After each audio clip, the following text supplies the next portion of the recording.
Oh, tea time avec Lionel Del, mais c'est Oui. fabuleux, mais c'est un rituel annuel quasiment. C'est notre rendez-vous.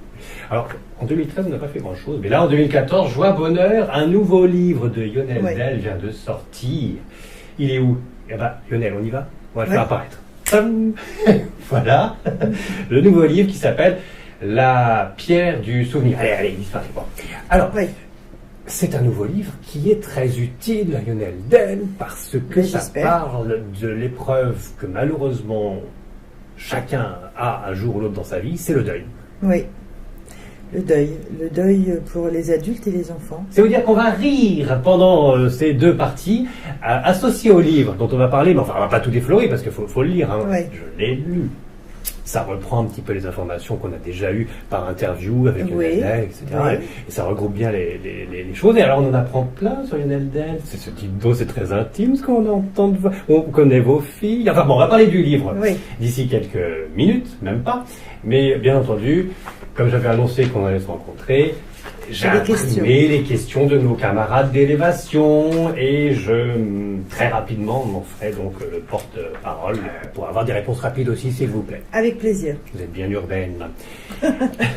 Alors, parlons déjà du livre, parce que là, c'est l'actualité, ça vient de sortir. La pierre du souvenir. Oui. L'idée, c'est d'aider tout le monde face au deuil.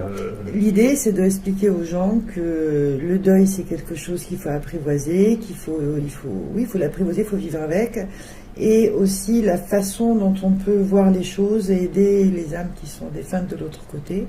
Oui, ça Parce que continue. ça continue d'une part, mais les gens oublient que les âmes ont aussi besoin d'un certain contact, en tout cas d'une certaine reconnaissance, parce qu'ils ne sont pas morts, la mort n'existe pas. Dites donc oui, lentement, parce que pour ceux qui ne vous connaissent pas, Oui, ils ne sont pas nombreux, surtout sur l'élévation, donc vraiment, il faut quand même remettre les choses oui, dans le cadre. oui, Bon, on va recadrer, recadrons. on ne va pas parler de religion, Non, parce que vous êtes multireligieuse, si je puis absolument, dire. absolument. Enfin, multiconfessionnel, voilà. Ouais, Bon, ouais, vous ne rentrez pas dans les dogmes religieux. Non. Voilà. Vous, il y a un Dieu créateur, et puis nous Absolument. avons tous une mission sur Terre, c'est ça? Oui, Oui, on n'est pas là même pour rien. plusieurs missions. On a plusieurs missions. Et on n'est pas sur Terre pour rien, et Non. on est la déclinaison d'une des créations de Dieu, du Créateur. Du créateur, oui. C'est ça? Mhm. Et, une fois que la mort apparaît sur ce plan terrestre, Oui, bon, ben voilà, ça continue. C'est ce que vit 24 heures sur 24 Lionel Del, puisqu'elle est médium. Et c'est ce que vous expliquez dans le livre. D'ailleurs, vous dites votre Oui. première apparition, c'était le Oui. grand-père à l'âge de 9 ans. L'arrière-grand-père. Arrière-grand-père. je veux dire. arrière-grand-père, 11 ans. 11 ans. Ah, oui. Et ça continue. Et vos Oui. enfants, 3 filles. 3 filles. 3 belles filles. Oui, Ont aussi le don de ressentir la présence des esprits. Oui, oui. La petite dernière, elle voit son père décédé, hélas, Oui. passer, lui faire des gadouillis, tout ça. Oui, oui. C'est Oui, oui. incroyable. Ah, c'est vrai que c'est étonnant, amusant. En même temps, j'ai envie de dire que ça met beaucoup de piment. Oui, non, mais c'est même incroyable. Pour celui qui vous découvre là, on peut vous dire qu'est-ce qu'elle nous raconte, qu'est-ce qu'elle nous écrit. Enfin, Il y a quelque chose d'amusant. J'en ai parlé avec ma seconde fille là, il y a quelques jours, là, ces jours-ci, parce que j'avais fait une toile que mon mari adorait et qu'il avait placée dans l'entrée, face à l'entrée, la porte d'entrée, et il l'adorait par-dessus tout. Et donc il m'avait toujours dit, c'est sa place et c'est à moi. Parfait. Et puis les années passent, ça va faire maintenant 9 ans. Ça va faire 9 ans en février qu'il est monté. Et Marine a fait de la peinture. Elle a enlevé la toile et elle a mis une à elle. Très bien, bon, d'accord. Et je lui ai dit, tu sais, ça risque de pas lui plaire, parce que tu as enlevé la sienne. Bon, ça a duré quelques mois, et j'en reparle là, parce que je suis arrivée il y a une semaine, et je lui dis, tu n'as pas remis sa toile. Elle me dit, dis donc, il faut que je te parle à ce sujet, parce que ma toile n'arrête pas de tomber, et j'entends beaucoup de bruit dans le couloir. Je lui dis, ben, parce que tout simplement, il veut sa toile. Donc sa toile a été replacée là, et d'ailleurs, depuis 4-5 jours, tout va bien. voilà. Alors il y a Voilà. des manifestations Bah ouais. quasiment réelles d'esprits qui sont de la parce que pour famille. qu'une toile tombe toute seule comme ça, alors qu'il y a une commode, Il n'y a pas de raison. il n'y a pas de raison. Bah, bien sûr. Et en plus, la peinture de votre fille Marine, qui est sûrement Allez, ouais, la c'est dominante bleue à tous les coups. il y a du bleu, Oui, c'est vous vrai. s'appelez Marine. m'arrive. Et, et elle est aussi belle que la peinture qui a été réservée pour le mari. Oui. C'est un autre style, un mais autre ça style, reste voilà. très joli, bien sûr. Vous avez donc, pendant cette interview, la possibilité d'avoir contact avec l'au-delà, des esprits qu'on ne connaît pas ou des esprits que vous connaissez qui sont de la famille, des défunts. Oui. Comme ça, Absolument. voilà, ça vient, ça. Et alors, vous appelez ça comme, alors je vais retrouver le terme dans le livre, comme un ruban. Vous avez un contact. Le contact. Grâce à Dieu, grâce à là-haut, grâce aux êtres de lumière, dites-vous, il y a un ruban qui vous donne toutes les informations. Le ruban de vie, c'est ce qui nous relie à l'astral. Et vous avez un ruban de vie avec l'astral. Oui. Et de temps en temps, il y a des nœuds, il y a une couleur. Pourquoi ruban? Pourquoi pas une corde? Pourquoi pas une corde d'argent, par exemple? Vous voyez, pourquoi un ruban? Je comprends Parce pas. qu'ils me l'ont donné comme ça dans ces termes. En symbole? Oui. Visuel? Oui, visuel bien sûr, puis parce qu'ils me l'ont vraiment donné auditif de cette façon, en ruban de vie. En lisant le livre, quand vous parliez du ruban de vie, tout de suite, ça faisait l'image de ces peintures moyenâgeuses, vous savez, avec ces chansons de gestes, etc., et ces chevaliers. Puis il y a un petit ruban qui donne, qui fait la légende de l'histoire. J'ai jamais pensé à ça. C'est pas ça, c'est pas le même symbole. Non, c'est comme un cordon, j'ai envie de dire un cordon ombilical finalement, mais ça fait comme un ruban. Comme un ruban. D'accord. Mais il n'y a rien écrit dessus. Non. Ça se déroule pas comme la Torah. Il y a écrit en fait au niveau vibratoire la vie de chacun. Oui. Chacun son ruban de vie, donc au niveau de la vibration, c'est justement à travers cela, finalement, un peu comme c'est comme un... Oui, ça peut être comme un parchemin, bien sûr. Comme deux rouleaux. Oui, absolument. Juste les inscriptions, elles sont invisibles, et ça passe... c'est vraiment en vibration, et du coup, ça me permet de lire. D'accord. Mieux. Bon, voilà, et c'est donc pas écrit en français, en hébreu, ou on ne sait quoi, c'est en vibration. C'est vibratoire. Ouais. Okay. Mais on le dit de toute manière, si on se rapproche encore une fois des religions, on le dit qu'il y a un livre pour chacun, qu'il est écrit de toute façon le destin de chacun, mais à l'invisible. Et quand nous arrivons au monde et qu'on démarre notre vie, en fait, on le fait avec, on va dire, notre plume, et par nos gestes et nos écrits, on ne fait que retracer ce qui était écrit à l'invisible. D'accord. Donc il y a une prédestination de l'être humain avec la possibilité de faire des ratures, sauter des pages. Bien sûr, ça c'est le libre arbitre. Bon, et n'empêche pas qu'à chaque livre, il y a une fin, il y a un épilogue. Oui. Et donc chaque vie humaine, terrestre, il y a une fin, la mort, et éventuellement une continuité dans l'au-delà, et éventuellement, parce que je vous connais, une réincarnation, c'est-à-dire un deuxième épisode du bouquin, un deuxième tome. Ah, pourquoi pas. Vous êtes pro-réincarnationniste. Ce qu'ils vous disent là-haut, c'est qu'une seule vie, ça suffit pas. Non, il y en a plusieurs. Toutes les religions ne suivent pas cette idée. Absolument. Alors, si on veut suivre comment dire, certaines idées comme ça de ces religions, on pourrait dire que si l'humain, en une vie, il arrive à faire l'évolution souhaitée de ce qu'il doit jusqu'au bout du bout, effectivement, il ne va pas revenir. Il va continuer son chemin dans d'autres mondes. Mais ça n'empêche que ça reste une réincarnation. Hein. Oui, dans un autre plan, dans un autre univers. Dans un autre plan. Sur un autre plan. Mais oui, bien sûr. Et donc, il y a un stade intermédiaire où, de temps en temps, on est dans un pseudo-paradis, parce qu'on appelle l'au-delà, où on se repose. C'est-à-dire, on est mort, on retrouve nos morts précédents, nos défunts déjà. Voilà. Et puis, on s'amuse, on joue à la marelle pendant un petit temps, et ensuite, on continue notre mission, c'est ça sur une autre... Oui. Et pourquoi? Parce que la finalité, c'est quoi alors? De progresser, de s'incarner en extraterrestre, pourquoi pas sur Beldegueuse ou ailleurs? Pas forcément refaire une vie terrestre pour évoluer.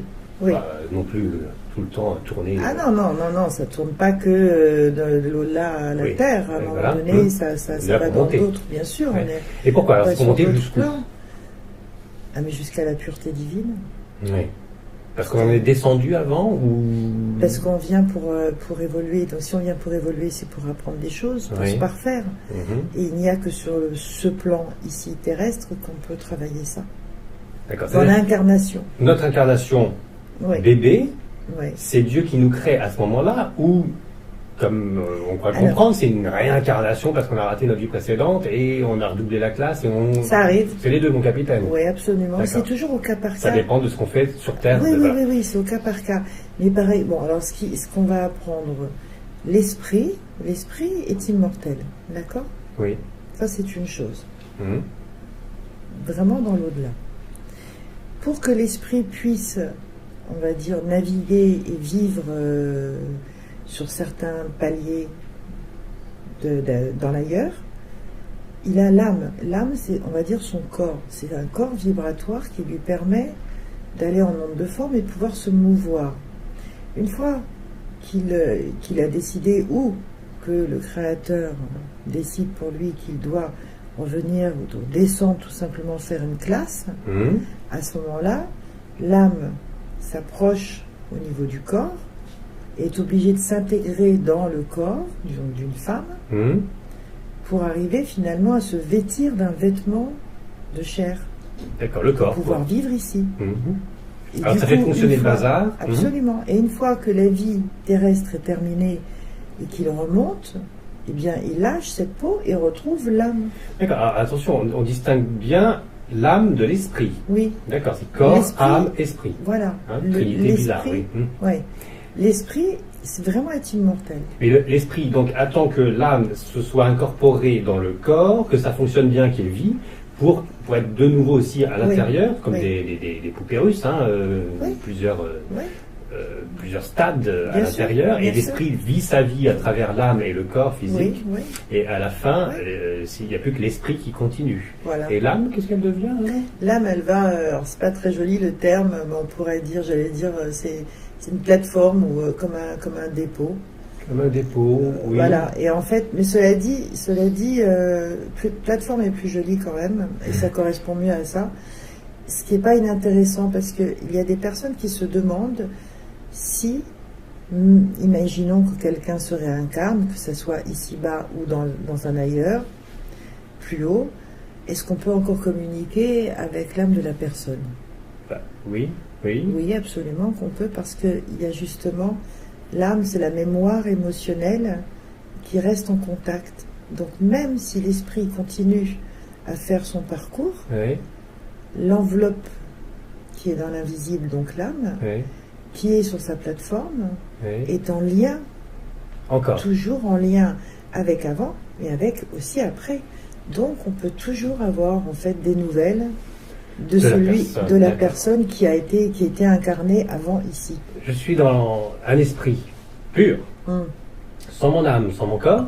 Oui. C'est la finalité. C'est ça. Je m'incarne sur Vénus en tant que Vénusien. Là, je récupère mon âme qui était sur la plateforme en attente, ou j'en récupère une autre. En tout cas, ce n'est pas le même corps. Non. Ah non. Bien sûr. C'est le corps. Bien sûr. C'est pas entre là-haut et là-haut que ça fonctionne comme ça. C'est entre là-haut et en bas. D'accord. Et donc, on récupère la même âme, toujours? Non. L'âme change après. Et alors, on peut associer l'âme un petit peu à une vibration, une enveloppe Une enveloppe vibratoire. D'accord, vibratoire, qui donne des informations pour vous en tant que médium, bien sûr, mais qui n'est pas vraiment la personne elle-même, puisque la personne elle-même, c'est l'esprit. Oui, mais enfin, ça reste sa résonance. Ça reste sa résonance, c'est une photo. C'est quand même son habit. Voilà, et c'est, par déclinaison, ce dont certains peuvent... voir comme apparition fantomatique. C'est ça qui reste. Voilà, par exemple. Des âmes qui ne sont pas vraiment bien évoluées. Et tout ça, là on va vite, nous sommes allés très très vite, parce que quand quelqu'un décède, il est au niveau de la vibration, donc c'est son âme que l'on voit. Il lâche pas son âme comme ça. Il faut vraiment beaucoup de paliers pour qu'il ne soit que esprit. Donc pendant un moment, âme et esprit sont ensemble. Pendant longtemps, mais bien sûr, pendant longtemps. Pendant longtemps. Puisque l'âme, c'est le vêtement de l'invisible. D'accord. C'est-à-dire qu'une fois que la personne qui est décédée est dans l'au-delà, c'est encore âme-esprit. Bien sûr. Très bien. Alors, l'idée principale, c'est de remonter le moral à toutes les personnes qui ont eu un deuil dans sa famille ou au milieu de ses amis. C'est une épreuve, quelle qu'elle soit, comment qu'elle arrive, que ce soit brutale ou attendue depuis des années, c'est toujours problématique. Et c'est bon de le rappeler, on n'est pas immortel, en tout cas ici. Le terme remonter le moral me dérange. Moi, quand je l'ai vu, ça me remontait bien le moral. Oui, non, mais parce que ça me dérange dans la mesure où ce n'est pas suffisant. C'est pas suffisant parce que j'ai pas voulu écrire quelque chose pour faire plaisir et remonter le moral.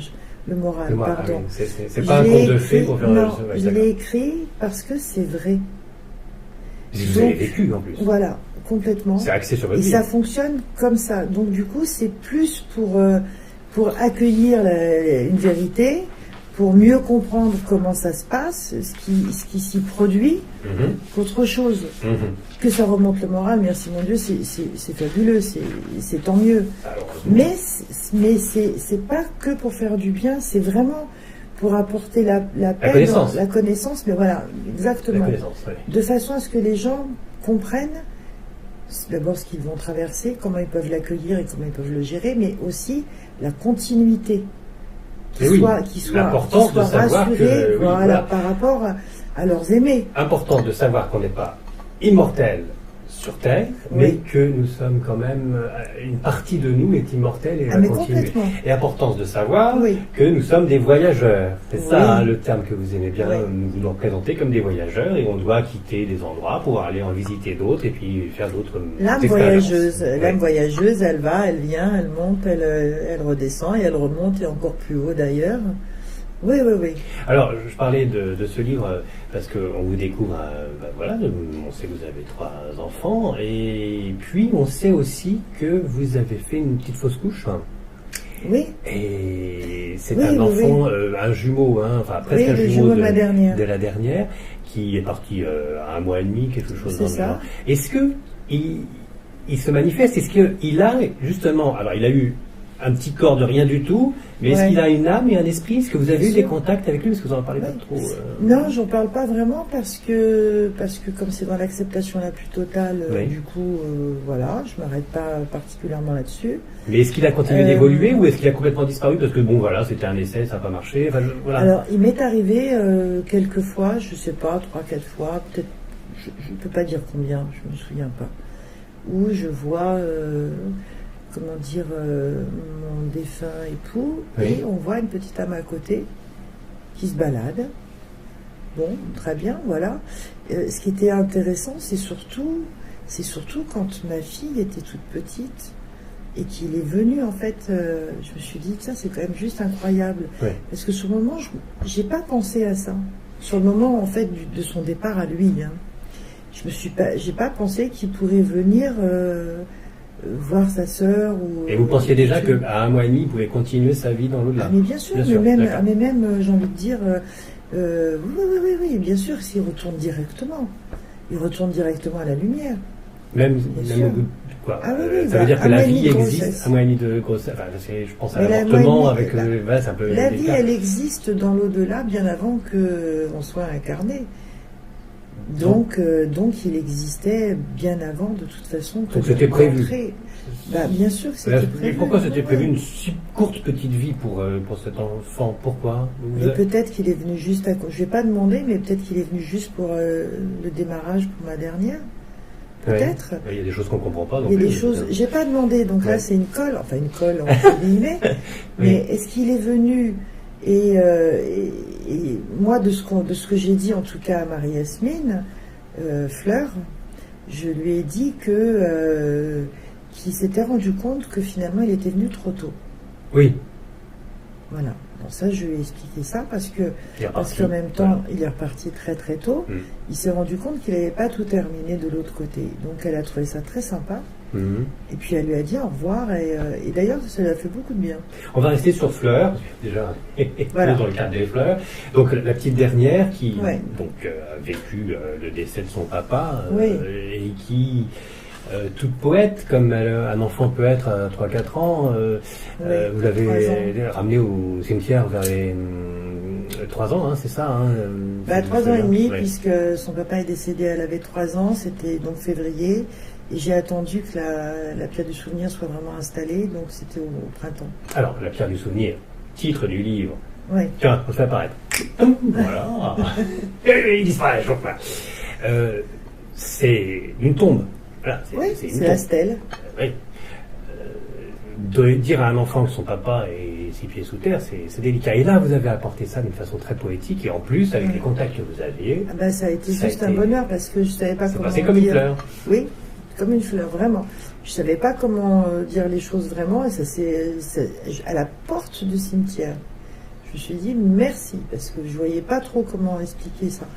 Et en fait, c'est la juste vérité aussi, puisque finalement c'est en résonance. C'est pour le souvenir, de toute manière, c'est de cette façon qu'on fait notre deuil. Hein. On a besoin d'aller se recueillir sur quelque chose, sur un souvenir. Et là, vous avez eu une voix qui vous a dit... qui m'a dit... Qui m'a raconté, qui m'a dit la pierre du souvenir, tout simplement. Et après j'ai expliqué à ma fille que c'était en résonance, en vibration avec l'âme de son papa qui était de l'autre côté dans l'ailleurs. Il y avait le petit caillou à prendre. Et oui, et ça c'était très mignon parce que je lui explique ce cimetière a toutes les religions justement. Oui. Et elle a vu dans ce qu'on appelle des carrés, des divisions plus exactement, qu'il y avait des petites pierres en fait sur certaines tombes. Et je lui ai expliqué que c'était en relation avec la résonance de l'amour qu'on y met, qu'on y place, ça vibre, on le pose, et justement le défunt, lui, il va ressentir cette vibration, et c'est le lien de l'amour. Du coup, elle m'a dit, on n'a pas laissé de pierre, de petits cailloux. Je lui ai expliqué que justement, moi j'avais mis une énorme pierre en forme de cœur, pour que ça ne bouge pas et qu'elle puisse y mettre les mains et que justement ça lui permettrait de rester en contact avec. Je lui dis, mais cela dit, si vraiment tu as envie, une prochaine fois, tu peux choisir une petite pierre, un petit caillou, la charger de ton énergie et la poser dessus. Chose qu'elle finalement elle n'a pas faite. Et j'y suis allée ce matin avec elle et elle a revu pas très loin ces petites pierres qui étaient posées sur les autres stèles. Ouais. Elle m'a dit, tu as vu maman les pierres? Je lui ai dit oui. Si tu veux, tu peux prendre. Et en fait, non. Non. Non, non. C'est pas son truc, les pierres. C'est plutôt les fleurs. Je pense c'est plutôt les fleurs, oui, des fleurs, on a sur le cimetière, on apporte des fleurs, donc des pierres. Marquées sur les tombes, j'en vois beaucoup, des petits cailloux, comme ça, mais beaucoup de fleurs. Oui, mais c'est important. C'est important, mais c'est l'intention qui compte, la vibration intentionnelle. C'est ce qu'on met dedans, en fait. Comment dans le livre, on le tient. Vous précisez dans le livre quand même que les pierres ont une vibration qui permet d'envoyer des fleurs pareilles, je suppose. Moi, je me souviens des écrits de Roland de Jouvenel qui disaient, envoyez-nous des fleurs, ça nous fait plaisir, mettez des fleurs. Ça donne une bonne vibration pour nous là où nous sommes. Tout est vibratoire, Yann-Éric. Tout, absolument tout. C'est l'intention. Ne serait-ce qu'une feuille, on y met son énergie et il y a une vibration qui s'en dégage très forte. D'ailleurs, dans les séminaires, je fais ça. Pose la main sur une feuille vierge, bien sûr, pendant quelques instants, le temps d'y déposer vraiment sa vibration. Et avec cette vibration, on arrive à ressentir, à savoir l'énergie de celle ou celui qui avait posé sa main. Mais vraiment. Pas tout le monde, hein. Je veux bien faire le test, mais ça va pas marcher sur moi. Vous connaissez, parce que vous êtes un coriace. Mais oui, et encore coriace, vous êtes bien aimable. Oui. Vous êtes bien poli. C'est pas vraiment le terme, mais bon. non, mais vraiment, bon voilà. Donc du coup, quand on pose sa main comme ça, quand on prend un objet, n'importe quel, on transmet, et tout ça, c'est encore une fois des ondes de forme. Alors tout ça, c'est dans l'invisible, bien sûr. Oui. Mais la vie est invisible. Ça faisait rire dernièrement. Ils envoient des satellites pour montrer que s'il y a de l'eau sur cette planète, c'est que donc il y a de la vie, mais enfin reste à définir vraiment la vie. Et la vie, quand on vous rend compte, il n'y a pas que parce qu'il y a de l'eau que la vie existe. Il y a 36 000 façons d'avoir la vie, même d'une façon invisible et sans eau. Absolument. Oui. Il peut y avoir effectivement la vie, mais pas forcément sous la forme humaine. La vie terrestre, voilà. C'est l'une des vies. Bien sûr. Alors, je disais donc, je reprends la phrase que je cherchais justement. Vous le dites, et ça c'est à noter. Fronton de la cheminée, nous sommes des voyageurs pour lesquels le décès n'est qu'une étape de plus, l'occasion de prendre une nouvelle route, d'aborder une nouvelle vie. Oui. Voilà. Quelle que soit l'incarnation qu'on peut avoir. Oui. Et alors là, je vous dirigeais sur le fait que, l'univers étant grand, on peut peut-être espérer que réincarnation, pourquoi pas, mais pas redoubler systématiquement dans la même nature, dans la même création de Dieu, et donc être sur d'autres planètes et d'autres formes de vie. Alors d'accord, tu es en train de me dire à mot couvert que tu n'as pas envie de refaire une seconde vie ici. Je ne suis pas le seul. Voilà, donc on aura bien compris. Voilà. On aura bien compris. Ça se trouve, je suis déjà une réincarnation depuis 10 000 âmes. C'est peut-être une vieille chose.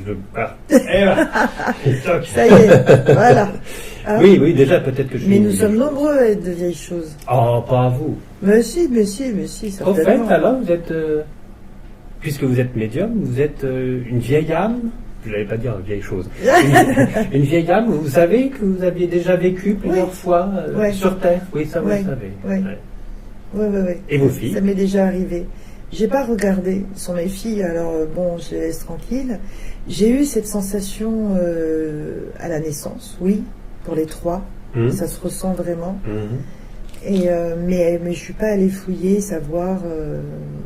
Leur vie antérieure, si c'était la belle-mère quand vous étiez Napoléon ou non, j'ai pas ce genre de curiosité parce que... Alors, étonnamment, je le sais, parce que moi de ce que je sais, de ce que j'ai pu vivre dans le passé, c'est parce qu'on me l'a montré. Je suis pas allée le chercher. Non, vous ne demandez pas. Non, je demande pas. On m'a montré 3 fois. Et il m'est arrivé une 4e expérience. Alors, c'est assez amusant. J'ai décollé comme ça. Et en fait, j'ai vu 11 vies défiler. En combien de temps? Ah bon, en 1h30. Hein. Ah, quand même. Ah, disons, c'est un long métrage alors. Cinémascope et tout. Ah ouais, non, c'était vraiment étonnant. Donc, 4 expériences. Et dans les 4 expériences, c'était à chaque fois une vie. Les vie. 2 premières, en fait, c'était la même vie. D'accord. Qui était? On m'a montré une séquence. J'étais très maigre. Dans la résonance, j'avais la sensation d'avoir la quarantaine. Oui. Les cheveux attachés gris. Quelle période? Genre Moyen-Âge. Quel lieu une petite maison en Europe, ça c'est certain. Europe. Okay. Je vais vite parce qu'on est déjà à la fin de la partie. Ah oui. Et j'étais seule. C'est bizarre. J'étais seule dans une maison pauvre. Je sais qu'il y avait des bois. Je voyais plein de bois. C'était Blanche-Neige. Blanche-Neige, bien sûr. Il faut arrêter le thé là. Ou l'orchidée peut-être. C'est l'odeur de l'orchidée. Ah, je me disais, il y avait. Ouf. Ah, oui, non, peut-être aussi le lys. Hein. Oui. Et du coup, ce qui était très étrange, c'est que je me sentais éloignée du village. Vraiment, presque à 1 kilomètre. Bon, oui. D'accord, il y avait les 7 nains aux alentours. Deuxième mais il y a un monsieur qui est venu, ni bonjour, ni rien du tout. Il est venu me chercher une espèce de potion et j'ai vu une grande table. Je devais déjà faire des potions, des trucs bizarres. Donc chaman un petit peu quand même. Ouais. Très bien. Et bizarrement, c'est que ça m'a aidé à me stopper complètement. J'ai toujours eu un truc très bizarre, c'est que je ramassais des feuilles, de la mousse, des écorces, et même de la terre de certaines régions, du sable. Et mon mari me disait, arrête, tu vas dénaturer toute la nature, c'est pas possible. Et je ramenais ça. Le jour où on m'a montré ça m'a calmé, j'ai plus eu besoin. D'accord. Du coup, ça devait répondre à une mémoire. Bien sûr. Et ça, donc, c'était le Moyen-Âge comme ça. Ah oui, sûr. Les autres, un an après, c'était la même chose, une suite par rapport aux enfants, confirmation, et une autre fois en Égypte. Ah, donc, quitte l'Europe alors. Alors là, pour le coup, en Égypte, et c'était juste impressionnant parce que je me ressentais. Et jeudi, on arrive donc à l'aéroport et puis on prend la route pour aller au Caire et il y a une forme de périphérique, et je me sens appelée du côté gauche, donc à l'opposé. Oui, je me souviens, on en a déjà parlé. Je dis, on en a déjà parlé de ça. Hein. Ouais. Et je lui dis, c'est incroyable, ça m'appelle, je veux savoir qu'est-ce que c'est que ce quartier. Et au retour, parce qu'on n'a pas eu le temps finalement de s'y arrêter plus que cela, au retour, on a su que c'était un cimetière. Et je me suis dit, bon, j'ai compris. Vous étiez une prêtresse? J'étais encore une vieille femme. Donc un peu guérisseuse, enfin voilà, oui, du style pareil, toujours avec les mains picotaient beaucoup. Il y avait une énergie particulière. À la période des constructions des pyramides avant, après. C'était non, à mi-chemin, quand ça a démarré les pyramides. Quand ça a commencé avec Bouygues, alors. Non, c'est pas Bouygues. Non, c'est pas Bouygues. Bien, dites donc, il y a pas mal de théories d'ovnis, d'extraterrestres qui s'associent à n'importe quel lieu énigmatique. Oui, je suis pas beaucoup ça. Bon, mais vous, en tant que médium, ils vous ont dit, les êtres de lumière ou qui que ce soit d'autres, l'idée de la construction des pyramides, ça a été aidé par... Ah oui, non, mais complètement. Mais ça, c'est pas que l'être humain qui a décidé, tiens, je vais faire des trucs pointus. Non, c'est une connexion. Et... C'est une connexion vraiment. Ah oui. Oui, c'est une connexion et ça a été fait en fait j'ai envie de dire pour rester en lien comme un mail, quoi. C'est placé à des endroits qui sont vraiment stratégiques de façon à ce qu'ils puissent aller chez leurs amis. Mais ça, on me l'avait donné il y a longtemps. Et ils l'ont construit tout seuls comme des grands?